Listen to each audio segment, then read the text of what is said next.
Hi hello ಎಲ್ರಿಗೂ ನಮಸ್ಕಾರ. ಇವತ್ತಿನ ವಿಡಿಯೋದಲ್ಲಿ ಸಖತ್ ಟೇಸ್ಟಿ ಆಗಿರುವಂಥ ವೆಜಿಟೇಬಲ್ ಪಲಾವನ್ನು ಯಾವ ರೀತಿ ಮಾಡೋದಂತ ತೋರಿಸ್ತಾ ಇದ್ದೀನಿ. ಇದನ್ನು ಕಡಿಮೆ ಸಮಯದಲ್ಲಿ ರೆಡಿ ಮಾಡ್ಕೊಳ್ಬೋದು. ಮಸಾಲೆಗಳನ್ನು ರುಬ್ಬಿ ಹಾಕೊಳ್ಳೋ ಅವಶ್ಯಕತೆ ಇಲ್ಲ. ಇನ್ಸ್ಟೆಂಟಾಗಿ ಮಾಡ್ಕೊಳ್ಬೋದು. ರುಚಿ ತುಂಬಾ ಚೆನ್ನಾಗಿ ಬರುತ್ತೆ. ತಿನ್ನೋದಕ್ಕೆ ತುಂಬಾ ಚೆನ್ನಾಗಿರುತ್ತೆ. ಮೊದಲಿಗೆ ಒಂದು ಕುಕ್ಕರ್ನ ಕಾಯಿಸ್ಬಿಟ್ಟು ಅದಕ್ಕೆ 2ರಿಂದ 3 ಟೇಬಲ್ ಸ್ಪೂನ್ ಆಗೋಷ್ಟು ಎಣ್ಣೆ ಹಾಕ್ಕೊಳ್ಬೇಕು. ಹಾಗೆಯೇ 2ರಿಂದ 3 ಟೇಬಲ್ ಸ್ಪೂನ್ ಆಗೋಷ್ಟು ತುಪ್ಪ ಹಾಕ್ಕೊಳ್ಬೇಕು. ಎಣ್ಣೆ ಮತ್ತು ತುಪ್ಪ ಚೆನ್ನಾಗಿ ಕಾದ ನಂತರ ಇದಕ್ಕೆ ಗರಂ ಮಸಾಲೆ ಐಟಮ್ಸನ್ನು ಸೇರಿಸ್ಕೊಳ್ಳೋಣ. ಚಕ್ಕೆ, ಲವಂಗ, ಏಲಕ್ಕಿ, ಸೋಂಪು, ಸ್ಟಾರ್ ಸೋಂಪು, ಪಲಾವ್ ಎಲೆ ಮತ್ತು ಕಸೂರಿ ಮೇಥಿನ ಹಾಕ್ಕೊಂಡಿದ್ದೀನಿ. ಒಂದು 2-3 ಪೀಸ್ ಹಾಕ್ಕೊಳ್ಳಿ ಎಲ್ಲದನ್ನು.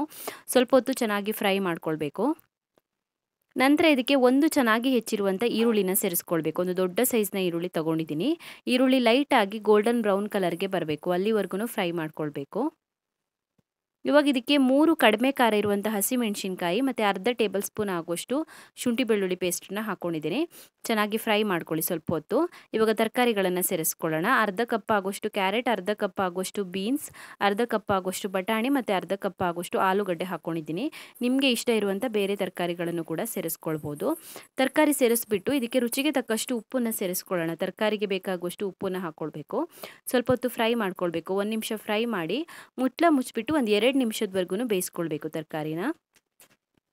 2 ನಿಮಿಷದವರೆಗೂ ತರಕಾರಿನ ಬೇಯಿಸ್ಕೊಂಡಿದ್ದೀನಿ. ತರಕಾರಿ ಪೂರ್ತಿಯಾಗಿ ಬೆಂದಿಲ್ಲ, ಮತ್ತು ನಾವು ಪ್ರೆಷರ್ ಕುಕ್ ಮಾಡ್ಕೊಳ್ತೀವಲ್ವ ಆವಾಗ ಬೇಯುತ್ತೆ. ಇವಾಗ ಹಾಫ್ ಕುಕ್ ಆದರೆ ಸಾಕಾಗತ್ತೆ. ಇವಾಗ ಇದಕ್ಕೆ 1 ಮುಷ್ಟಿ ಆಗೋಷ್ಟು ಪುದೀನ ಎಲೆ, 1 ಮುಷ್ಟಿ ಆಗೋಷ್ಟು ಕೊತ್ತಂಬರಿ ಸೊಪ್ಪು ಮತ್ತು 1 ಟೊಮ್ಯಾಟೊ ಹಾಕ್ಕೊಂಡಿದ್ದೀನಿ. ಚೆನ್ನಾಗಿ ಹೆಚ್ಕೊಂಡಿರುವಂಥ ಟೊಮ್ಯಾಟೊ ಹಾಕ್ಕೊಂಡಿದ್ದೀನಿ. ಟೊಮ್ಯಾಟೊನ ಫಸ್ಟಿಗೆ ಹಾಕಿದ್ರೆ ಕರಗುತ್ತೆ, ಹಾಗಾಗಿ ಇವಾಗ ಹಾಕ್ಕೊಂಡಿದ್ದೀನಿ. ಸ್ವಲ್ಪ ಹೊತ್ತು ಚೆನ್ನಾಗಿ ಫ್ರೈ ಮಾಡ್ಕೊಳ್ಬೇಕು. ಫ್ರೈ ಮಾಡ್ಕೊಂಡ ನಂತರ ಇದಕ್ಕೆ ಇವಾಗ 1/4 ಟೇಬಲ್ ಸ್ಪೂನ್ ಆಗೋಷ್ಟು ಕಾಳು ಮೆಣಸಿನ ಪುಡಿ ಮತ್ತು 1/4 ಟೇಬಲ್ ಸ್ಪೂನ್ ಆಗೋಷ್ಟು ಗರಂ ಮಸಾಲೆ ಪುಡಿನ ಹಾಕ್ಕೊಳ್ಬೇಕು. ಮತ್ತು ಚೆನ್ನಾಗಿ ಫ್ರೈ ಮಾಡ್ಕೊಳ್ಳೋಣ. ಉರಿನ ಮೀಡಿಯಮ್ ಫ್ಲೇಮಲ್ಲಿ ಇಟ್ಕೊಳ್ಳಿ. ಉರಿನ ಮೀಡಿಯಮ್ ಫ್ಲೇಮಲ್ಲಿ ಇಟ್ಕೊಂಡು ಮತ್ತೆ 1 ನಿಮಿಷ ಫ್ರೈ ಮಾಡ್ಕೊಳ್ಳಿ. ಇವಾಗ ಇದಕ್ಕೆ ಅರ್ಧ ಲೋಟ ಆಗೋಷ್ಟು ಮೊಸರು ಹಾಕ್ಕೊಳ್ತಾ ಇದ್ದೀನಿ. ಅಂದಾಜು 100 ಗ್ರಾಮ್ ಆಗೋಷ್ಟು ಇರ್ಬೋದು. ಮೊಸರನ್ನ ಸೇರಿಸಿ ಮತ್ತೆ ಚೆನ್ನಾಗಿ ಫ್ರೈ ಮಾಡ್ಕೊಳ್ಬೇಕು.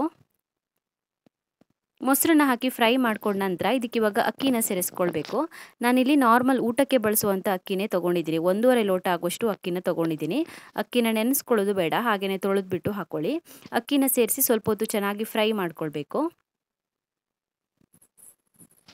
ಚೆನ್ನಾಗಿ ಫ್ರೈ ಮಾಡ್ಕೊಂಡ ನಂತರ ಇದಕ್ಕೆ ಇವಾಗ ನೀರನ್ನು ಸೇರಿಸ್ಕೊಳ್ಳೋಣ.